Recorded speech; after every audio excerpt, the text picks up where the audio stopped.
Good afternoon, everyone. This is Chai there with you.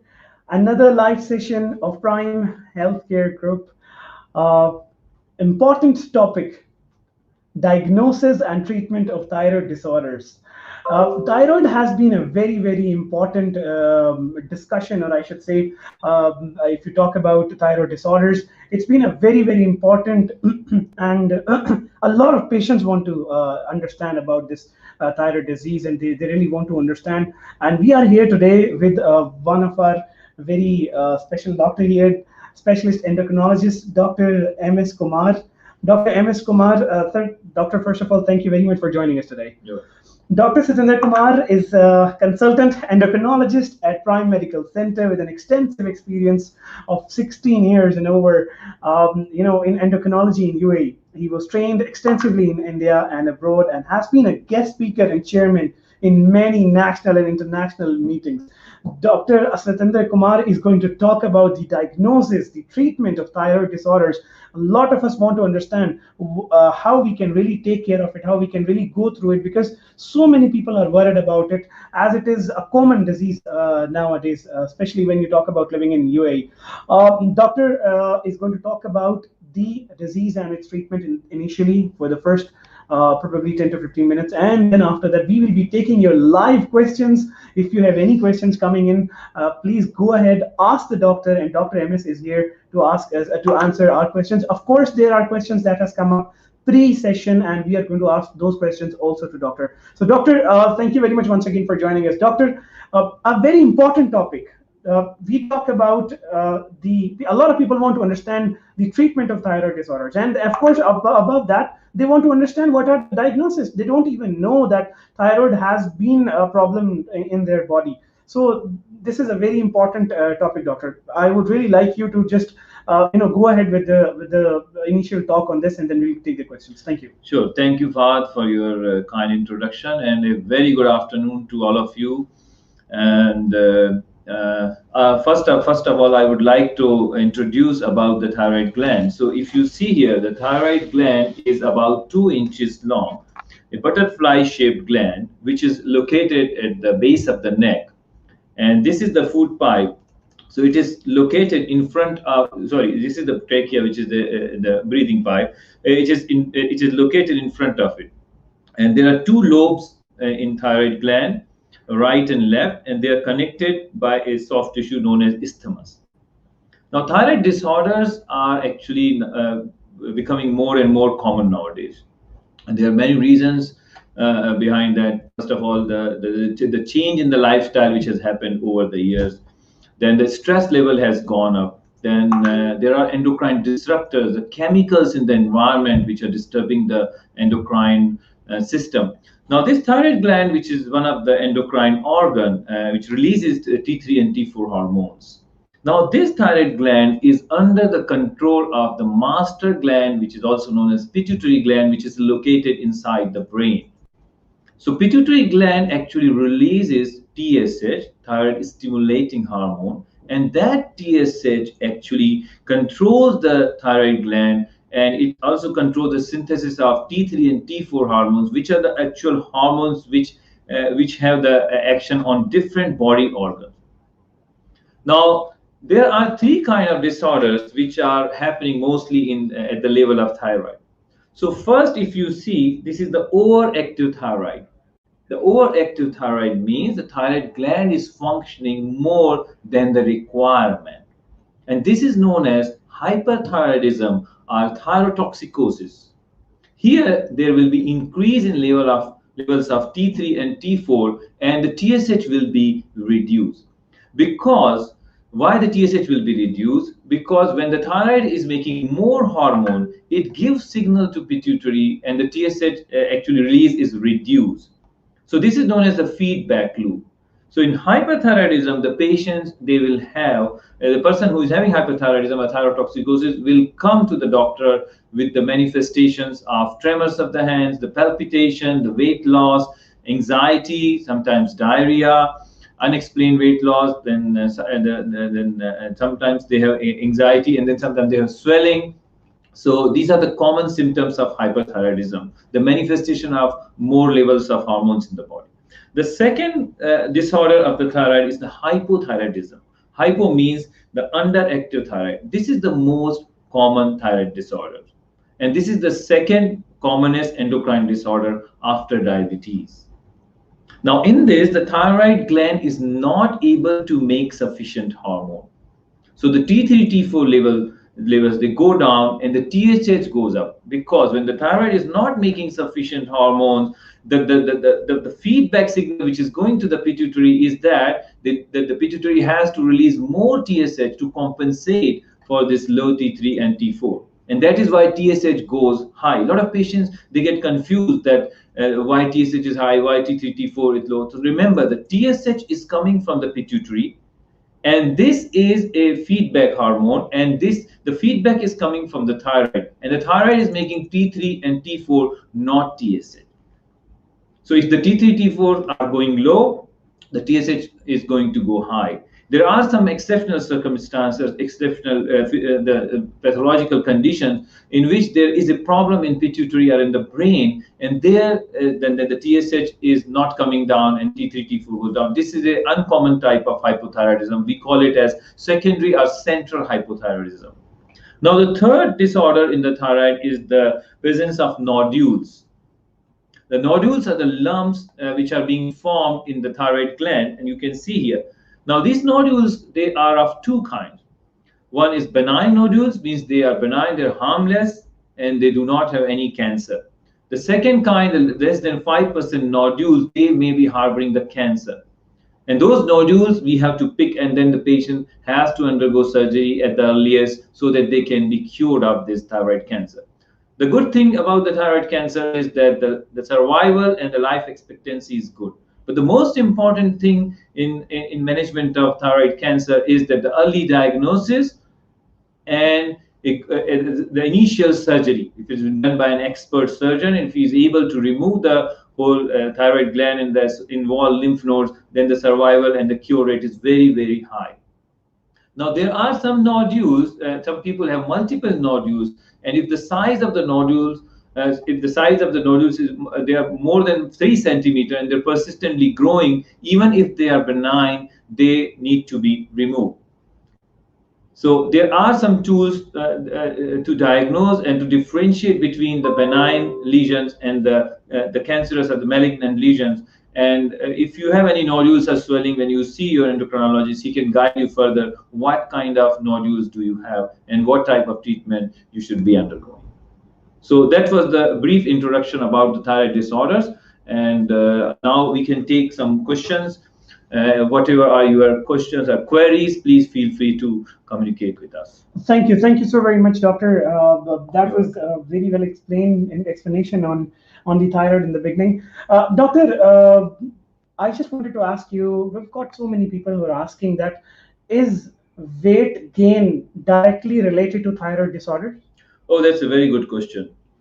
Now, if you see, many obese patients, when they come to the clinic, the first test which most of the physicians they order is the thyroid. Unfortunately, majority of the times it comes normal. So there are two scenarios, and actually the relationship between obesity and the hypothyroidism is very intriguing.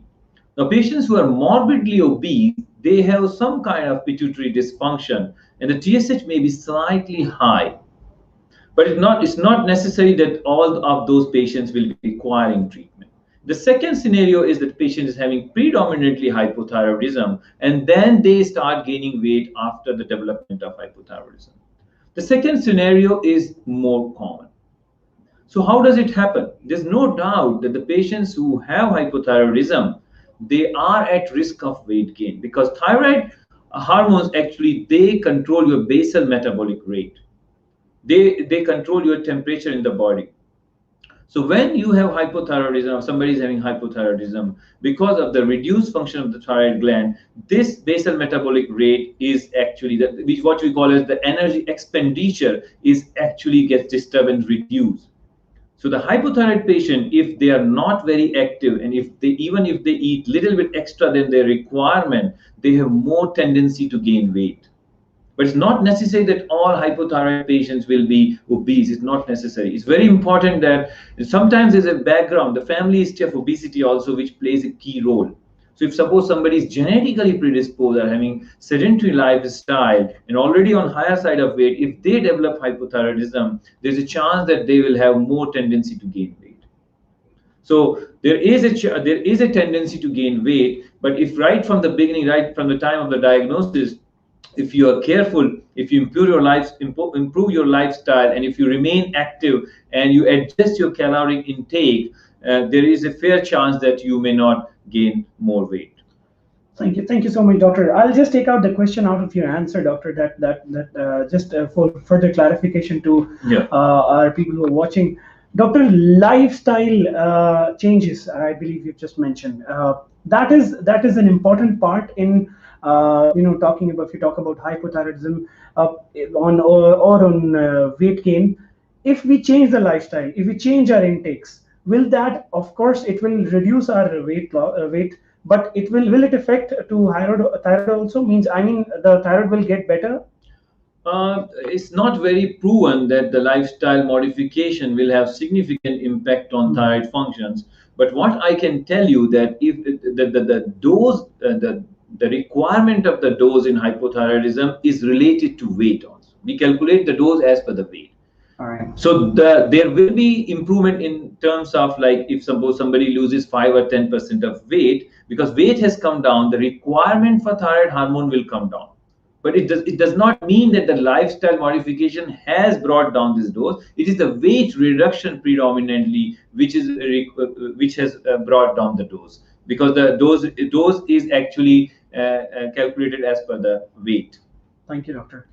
Doctor, can thyroid disorders be reversed? That's a very good question. So as I told you vaguely, that there are 3 kinds of thyroid disorders. Now, in hypothyroidism and in hyperthyroidism also, the small fraction of patients, like you can say up to 10%, may have the reversal, or they may be having the transient hypothyroidism. I will give you one example. Like in pregnancy, seeing subclinical hypothyroidism with TSH of less than 10 is quite common. Now, majority of these patients, if they do not have family history and if their antibodies are negative, they revert back to normal. So this is one of the very good example of transient hypothyroidism developing during a stressful situation where the requirement goes up. Similarly, I'll give you another example. That sometimes after delivery there is a development of postpartum thyroiditis, and there's a transient thyrotoxicosis and hypothyroidism, which again comes back to normal. But if you see the primary hypothyroidism with Hashimoto thyroiditis, there's less than 5% chance that there may be spontaneous reversal of this hypothyroidism, but it's quite rare.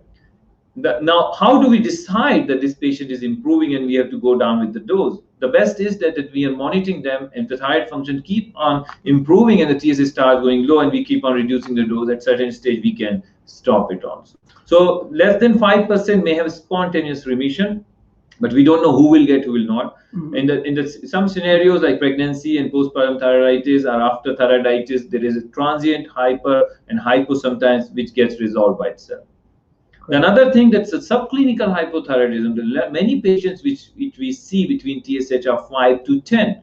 You can say less than 10, but more than 4.5, more than 5. These are known as subclinical hypothyroidism, where T3, T4 may be normal.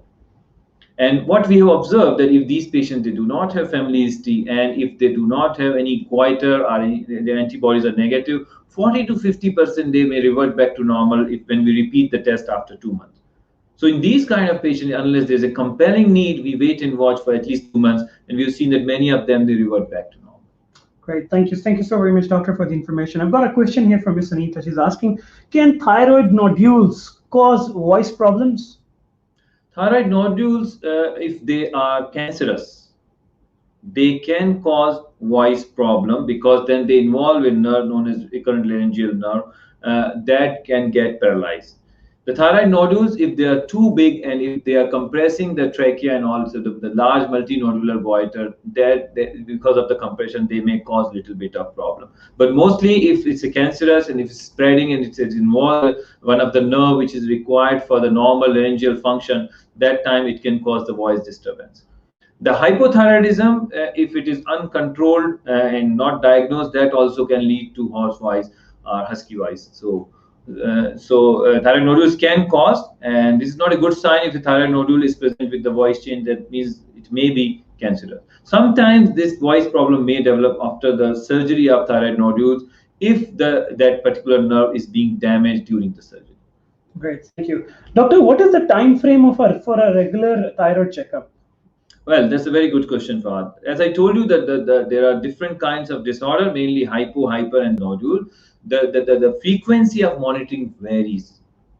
Now, suppose, for example, we take it hypothyroidism. A hypothyroid patient, when they are coming to you with the first time diagnosed on medication, and when you do the test, if it is normal, they can follow once in 3 to 6 months. Suppose somebody is trying to conceive, then it is better to follow every 3 monthly, because and in case if they conceive, they have to see the doctor immediately. And once the thyroid is controlled, they can follow 3 to 6 monthly, no problem. In hyperthyroidism, again, when we start treatment, after establishing or confirming the diagnosis, every 2 months we see till the thyroid function become the normal.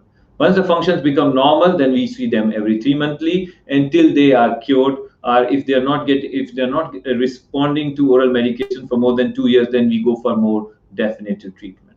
Regarding the nodules, if the nodules are growing fast and if they're suspicious, if you do the initial workup and if you find they're benign, then you can follow 3 to 6 monthly, depending on the size of the nodule and how far they are growing, how fast they are growing. So the follow-up is variable from condition to condition. Perfect. Thank In you, pregnancy, we need more intense monitoring. So usually we monitor them every month. Great. Thank you, doctor. Yeah. I've got a question here from Mr. Ali. If doctors start thyroid medication, this is a question. For how many weeks we should wait for effect of medication on symptoms and in lab results? Very good. It's a very good question. I really appreciate that question. So you will see the improvement in 2 weeks time after you start medication. But the lab test should be done ideally after 6 to 8 weeks. We covered 8 weeks because it takes time for the lab results to become normal. So the symptoms may start improving in 2 to 3 weeks time, but the lab results should be done after 2 months, unless the patient is pregnant, where we need to see early. Thank you, doctor. Mr. Nawaz Imtiaz is asking a question. Can hypothyroidism cause coughing problem? No, hypothyroidism usually does not cause coughing problem, but sometimes if hypothyroidism is not being treated properly, and suppose somebody is having reflux problem or the acid peptic disorder, which is causing the reflux because of the slow GI motility, that can lead to some kind of dry cough. And if suppose somebody is having some allergic issue, they may get aggravated because the hypothyroidism can lead to cold intolerance. So these people, if they drink cold water or they're exposed to a very cold environment, then they may have this issue. Thank you, doctor. Yeah. I've got another question here from Ms. Kuratalain Khan, and the question says, is asthma associated with hypothyroidism? Hypothyroidism per se does not cause asthma. There's no cause and effect relationship, so it per se does not cause asthma. Doctor, how do fasten metabolism and help reduce weight loss? I believe this question is not exactly directly related to thyroidism. If you would like to answer. See, if you want to improve your metabolism and lose weight, the two most important thing is that exercise, and then in the diet, cut down the carbs, increase the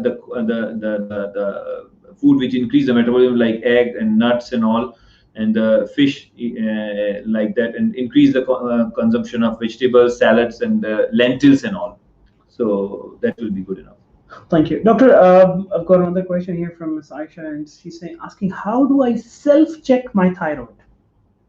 Okay, the best way to self-check the thyroid is that you stand in front of mirror, take a glass of water, and start drinking it.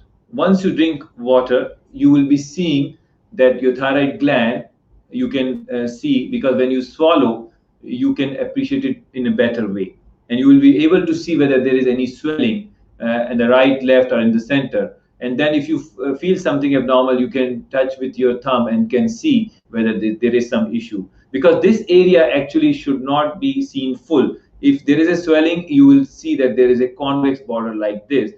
you can say like this. So you will feel some fullness in this area, and then if you think that there is some problem, then better to see an endocrinologist or your physician first to get hold of it. Thank you, doctor. Question from Miss Nita. This is a question. She's asking: is taking hypothyroidism medicine cause arthritis? Okay, taking thyroid medication does not cause arthritis. It is quite safe medication. I tell my patient that if somebody asks you to choose one endocrine disorder which is easiest to treat, it is hypothyroidism. Now, arthritis can happen because hypothyroidism itself can cause arthritis if it is not being treated for a long time. And suppose the hypothyroid patient is overweight or obese, and there is a chance that they may develop the arthritis. Now, another important thing where I can tell you that hypothyroidism mostly is an autoimmune disorder due to Hashimoto thyroiditis. Now, if suppose somebody is having Hashimoto thyroiditis or autoimmune thyroiditis or hypothyroidism due to autoimmune disorder, they are predisposed for another autoimmune disorder. And in arthritis, rheumatoid arthritis is one of the autoimmune disorder. So there can be some association because of the common etiology or common reason of autoimmune origin, but it is not because of the hypothyroidism. Thank you, doctor. A question is there. Hi, doctor. This is from Raki. Doctor, is T3, T4 mandatory together with TSH to diagnose hyperthyroidism and hyperthyroidism? Okay, if patient, if there, I can tell you that if the cost is a constraint, then you can, and your suspicion is not very strong, then you can do only TSH to see whether you really have a problem or not. So TSH is the most cost effective if you don't have insurance, and if you have slight doubt, not a serious doubt or a strong doubt, just go for TSH. If the doubt is strong for hypo or hyper, it is advisable to do at least FT4 TSH. T3 is the less reliable one. Now, suppose you find that TSH is low, and then you can order FT3, FT4. Now, in hypothyroidism, FT4 TSH themselves are good enough. The TSH is the most sensitive one, which will pick the hypothyroidism at the earliest. Then the T4 will get affected, and T3 gets affected at the last. So FT4 TSH is good enough. The suspicion is strong. If suspicion is not strong, go for TSH alone. Thank you very much, doctor. I've got another question here from Dr. Asya, and she's asking: is there any difference between thyroxine and levothyroxine? See, all over the world, there is only one preparation which is available, which is known as levothyroxine to treat hypothyroidism. Very rarely, in some countries, there's a free T3 extract which is available. T3 is also available, but it is not being in use. There are certain indication in some patients, it's not available here. But otherwise, levothyroxine is the approved and the recommended and the available preparation all over the world. The names are different. The trade name may be different. Like in India, it's available with the name of Thyronorm, Thyrox. Here, it's available with the name of Eltroxin, Euthyrox. If you see the content is same, which is levothyroxine or LT4. Mr. Nawaz is asking a question: which vitamins are advisable for hypothyroidism patients to increase their energy levels and avoid fatigue? Okay, you can take usually if you are taking thyroid medication, if your levels are normal and still you feel fatigue and all, you can add selenium, because in some patients the selenium and zinc can help you. But in not all the patients they need that. Now, regarding selenium, there is a lot of controversy in terms of the data. And it is found that some of the studies have shown that it has a benefit and some have shown not. So currently the results are equivocal, and what they say that if your thyroid is well controlled and despite taking your medication, you're feeling the weakness, tiredness, and the lack of energy, then you can try to add selenium and zinc, and which can actually give you some benefit.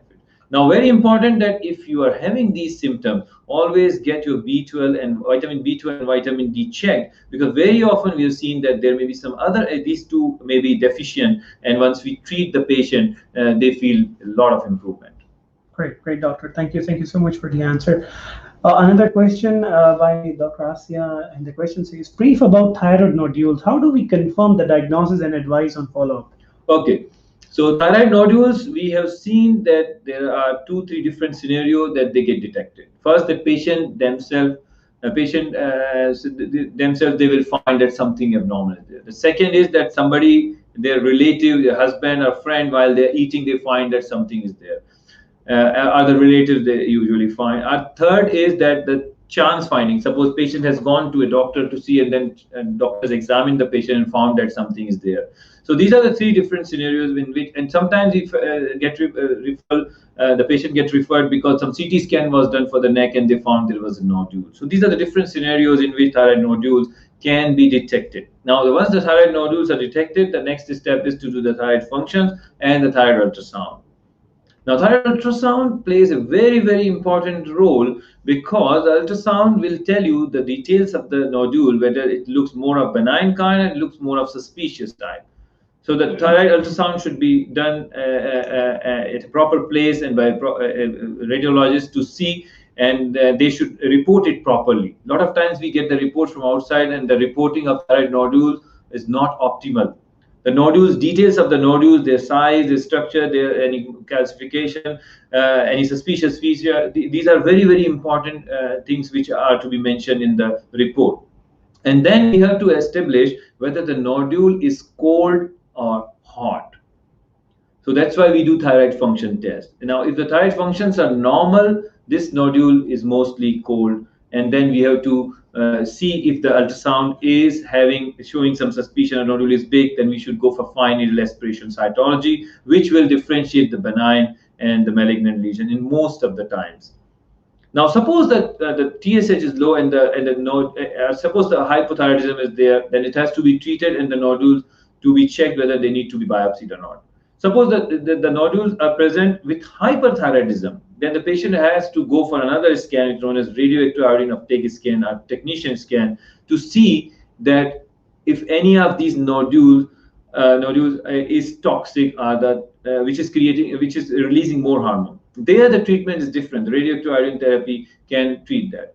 And in some of the nodules, there are multiple nodules, and the TSH is low and suggestive of hyperthyroidism. There also this scan will show us that which of the nodule is causing the problem. So if the nodules are present with hyperthyroidism, the treatment is much easier, and most of them can be cured with radioactive iodine therapy. If the nodules are present with hypothyroidism, we recommend to treat hypothyroidism properly and monitor the nodules unless there's a compelling need to do biopsy immediately. Now, the nodules in the setting of hypothyroidism may be having higher risk of development of cancer. So those nodules should be seen carefully and examined, and then biopsy should be ordered if you are convinced that the features are in favor of maybe there may be some malignancy.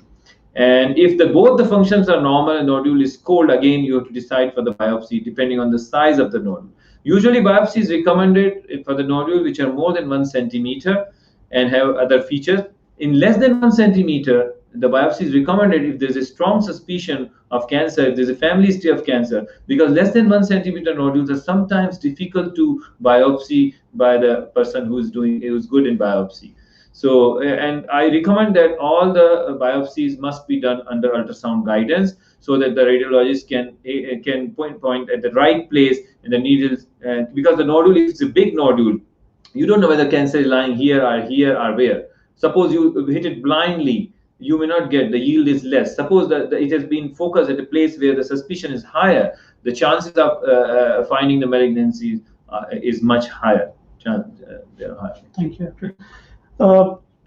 Doctor, another question. Pardon me for wrong pronunciation. In case if there are benign cyst, benign cyst in thyroid, is there anything to worry about? No, benign cyst usually does not warrant much attention or treatment unless they are very large and causing the local discomfort or the cosmetic disfiguration.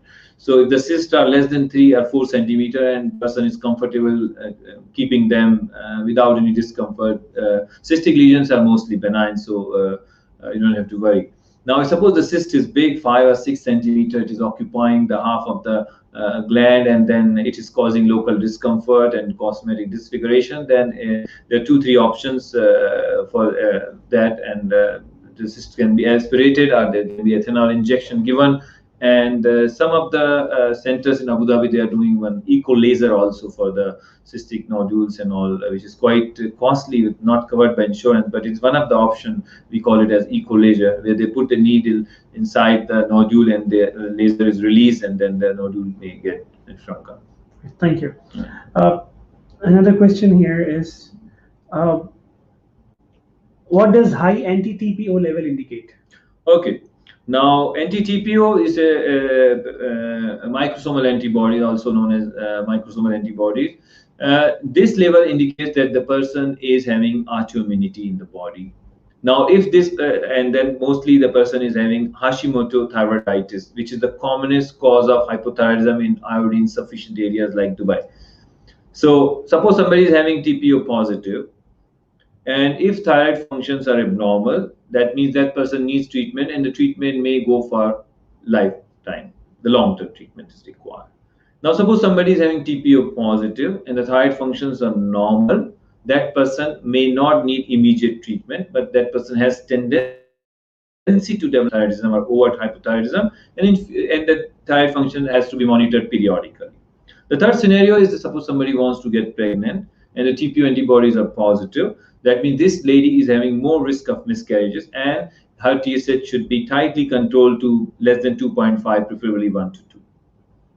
Now, there is no separate treatment for antibodies. A lot of patients, they get panicked when they see the antibodies label, and sometimes it's in 1,000. There's no separate treatment for antibodies. That we treat hypothyroidism. Depending on the severity of hypothyroidism, the dose will be decided, and it will be adjusted till TSH becomes normal. So the antibodies are actually, they are the marker of autoimmunity, and they have implication in terms of that this person will need long-term treatment. Now, this person's family members are at risk for development of hypothyroidism. So the family members are to be monitored carefully, particularly children and all. And as you know, that thyroid disorders are much more common in females, like 8 to 10 times more common. So the female child has more risk of development of hypothyroidism. Right. Thank you, doctor. Another question from Mr. Nawaz here. When is there a possibility of decreasing doses of medicines of hypothyroidism patients, as if the levels are always normal after the checkup? How can they reduce the doses if they want to? Anything else except medicine that can keep TSH normal? That's a good question, and we get asked this question repeatedly in the clinic, that the reports are normal, why are you not reducing my dose? Okay, I'll tell you. If the report is normal, that means that is your actual requirement. Your body needs that much of dose, and that dose is keeping your TSH normal and T3, T4 normal, and then your body will be able to function optimally. Now, the indication for reducing the dose, if the TSH goes down and T3, T4 or T4 goes up, then the upper range. That means this is the over treatment, and there the dose has to be reduced. So as and when TSH goes down below normal, your doctor is going to reduce your dose. So TSH is the most important indicator of adjusting the dose. But as long as your reports are normal, TSH is perfectly fine, I will not advise you to play with the dose, because that is your actual requirement. Absolutely, doctor. Thank you. Thank you so very You're much. welcome. Doctor, Miss Aisha Jamal is asking a question. I have hypothyroidism. I Yeah. can find some moles and brown spot in my body. Is it due to thyroid or something else? There's no direct relationship between thyroid and the presence of moles and all these things. What we have observed, that some people have the tendency to have this. She should ask her mother, the other relatives of mother or father, because most of the time we have seen that this tendency keep on increasing with the age. And one of the parents, they may have this history of development of moles, which may be tags, which may increase with age, which will increase in number with age. Thank you, doctor. Doctor, just a similar question to this. Yeah. Is thyroidism, thyroid disorders have any direct relation or effect towards the skin allergy or itching, anything like Yes. Now, hypothyroidism actually causes dryness of skin. So the patients who have hypothyroidism, they have dry skin, relatively more dry skin. and that dry skin actually can induce the itching issue. So the patients with hypothyroidism and the hyperthyroid patient, they have moist skin because they sweat more. So the hypothyroid patient, I always recommend them to moisturize their body at least 2 times, one before sleeping and one after taking bath, because they need double the amount of moisturizer than a non-hypothyroid patient. So there's no doubt that they are at risk of dry skin and those kind of allergic issues. And I recommend them to moisturize their skin at least twice a day with a good intense moisturizer. Twice a day. Yeah. All right, great. Thank you. Thank you so much, doctor. I've got here more questions. Yes. Here we are. At what age should kids be diagnosed? No, it's not like at what age kids should be diagnosed. See, in kids there are 2-3 different scenarios. That when should you suspect in a kid that he may be having the thyroid disorder? So there are 2-3 different things which you should remember. If the growth of a child is not optimal, particularly from the age of early age to age of 10 years, if you think that your child is not growing as per the requirement despite having a good nutrition and activity, you should think about thyroid problems. So height related issues or growth related issues. Then mental performance related issues. Suppose child is not doing good, child is lazy, gaining weight, that is the second thing. The third, if the family history of thyroid disorders. And if you find that, if you are worried, then you can start screening them from the early age, like 4 years, 5 years, and then you can do it every 1 year.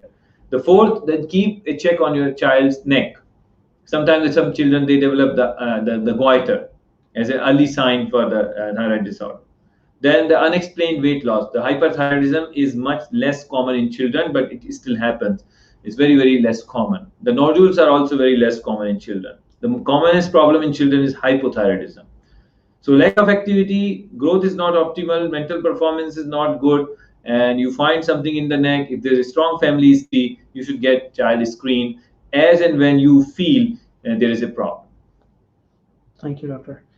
Ms. Jean is asking a question. Can a pregnant lady who is on thyroid medicines take the multivitamins along with the thyroid medication, or should a gap needs to be made? That's a very, very good question, because in pregnant women, we have observed that if we don't advise them, or if they've not been advised from the gynecologist, that keep a gap of at least 4 hours between the thyroid medication and the supplements, any kind of supplement, there is a chance that the thyroid medication absorption gets hampered, and then the TSH may not be normal and it may go high. We have seen this many times that a control patient, suddenly in the next visit TSH goes up, and then when we ask them, they say that no, I'm not maintaining the gap.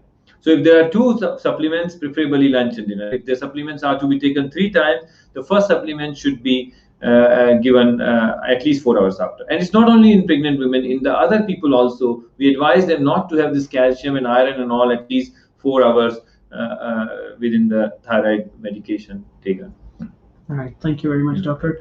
I've got another question here, doctor, that was asked actually during the registration. Yeah. And how to control hypothyroidism in teens? Means teenage. Okay.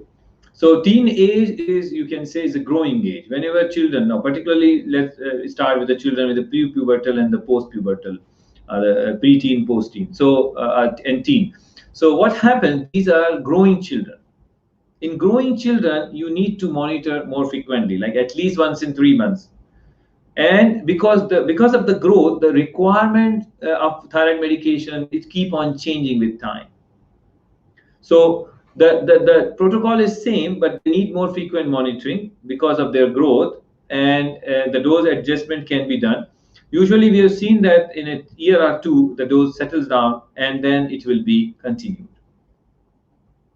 Thank you. Another question from Ms. Gino here, and the question says, what is the reference range in pregnancy for thyroid? Okay, the reference range is variable, and as I told you that ideally the TSH should be less than 2.5 in pregnant women. Now, if suppose it is 2.5 to 4, this is considered as a gray area, a gray zone. Now here, only the patients who have TPO antibodies positive should be treated, and if their TPO antibodies are negative, they should not be treated. Now, TSH more than 4 immediately warrants treatment, and irrespective of whether antibodies are done or not. So less than, you can say less than 2.5 is optimal. 2.5 to 4 go for the TPO antibodies. If it is a positive, treat. If not, don't treat. More than 4, irrespective of antibody status, you need to treat. And earlier diagnosis is very, very important, because the maximum problems with because of thyroid, they happen in first trimester. All right, great, thank you. Another question here, doctor. How would I know if my hypothyroid has now become Hashimoto's thyroid syndrome? See, when you are being diagnosed with hypothyroidism, in the initial visit itself, your doctor will advise to do the antibodies testing. And if that antibody, TPO antibodies are positive, that means you have Hashimoto thyroid. In 90% times, the antibodies will be positive in the beginning itself. In some patients, there may be antibodies may be negative, and they may become positive in future. So usually we will do the antibodies yearly if they were negative in the beginning. But if they are positive, then we don't need to repeat them. That means you have Hashimoto thyroiditis as a cause for hypothyroidism. All right, great. Thank you, doctor. Another question coming in is, all right, here it is. How long treatment thyroid treatment will go, and is there any other way to control, like diet and exercise?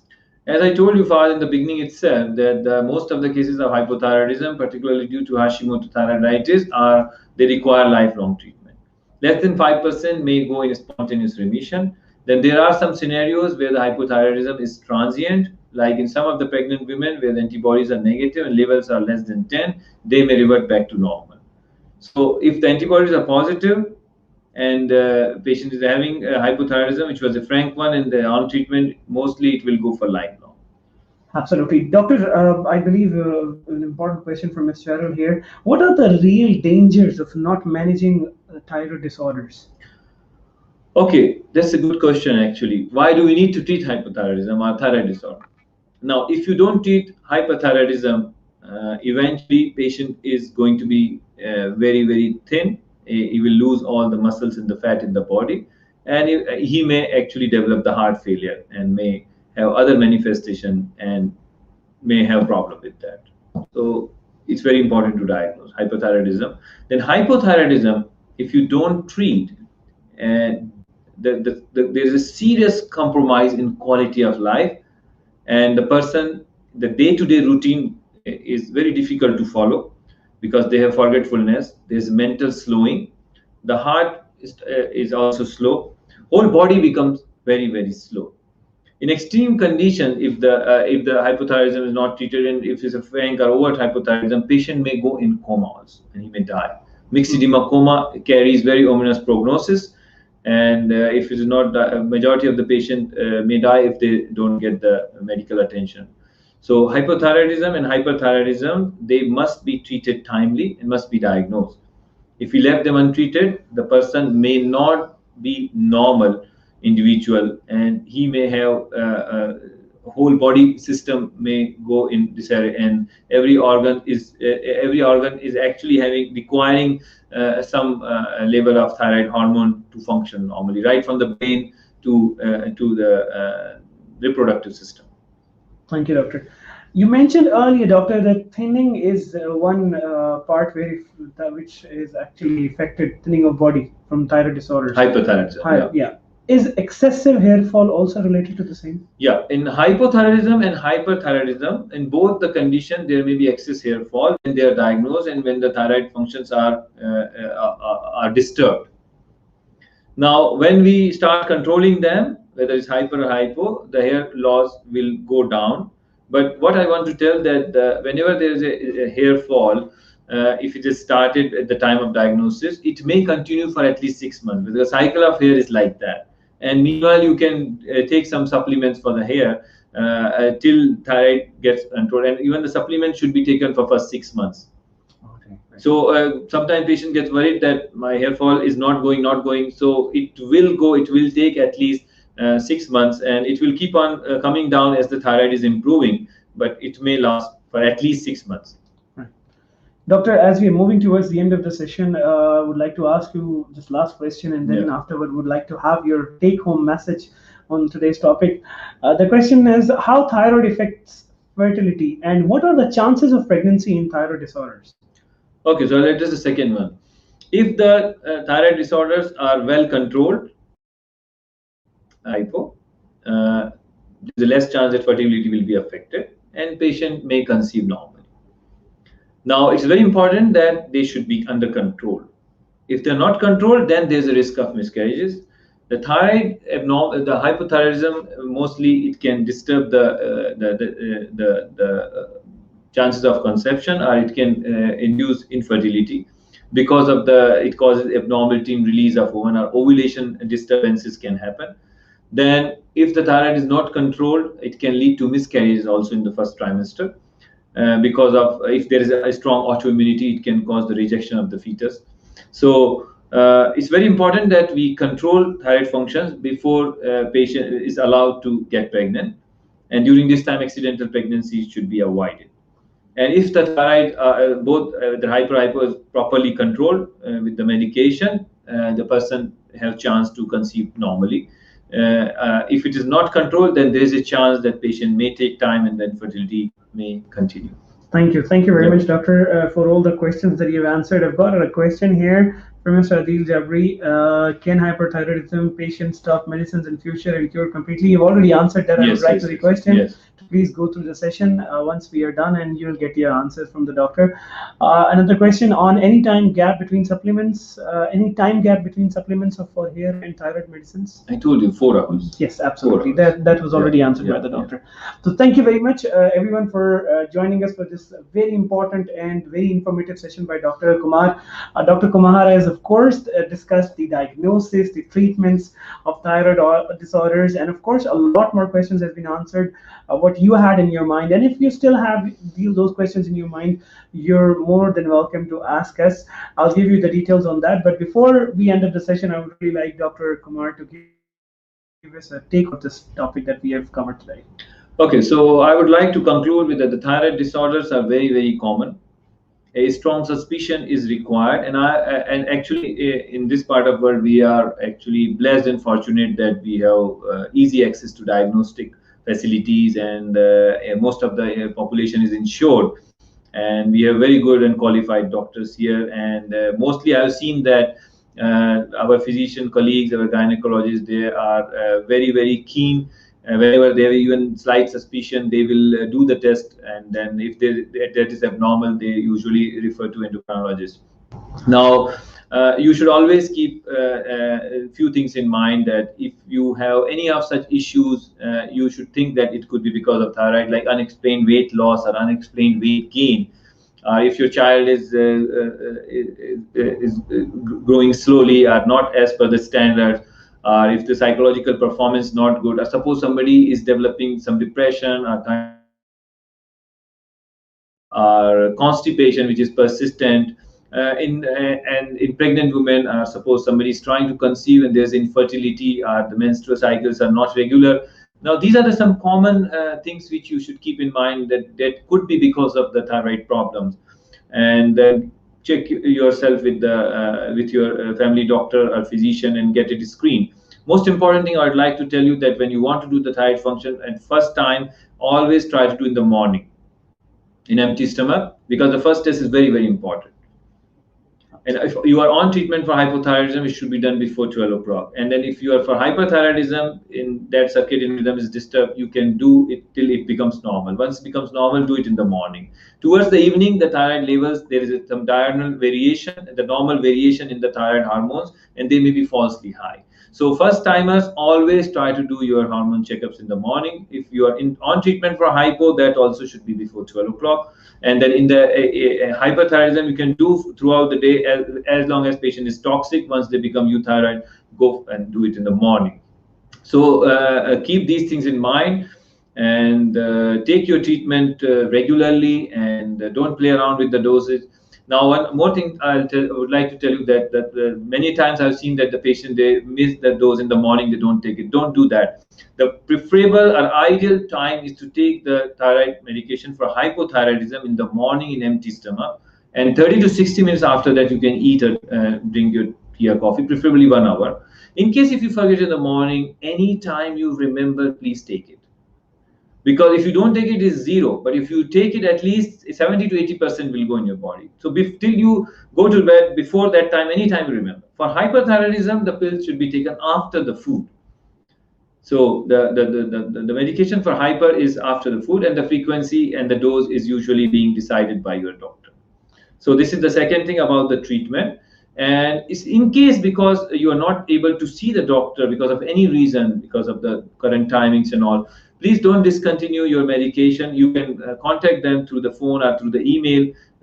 We have a very good system in Prime because we actually believe in personalized care personally, and all our patients are very connected with us. So always take the help, and the doctor or his nurse can guide you. Okay, you're not able to come. We have teleconsultation also available, and they will guide you, and it will be your at least continuity of your treatment will be maintained, and there will not be any disruption to affect your quality of life.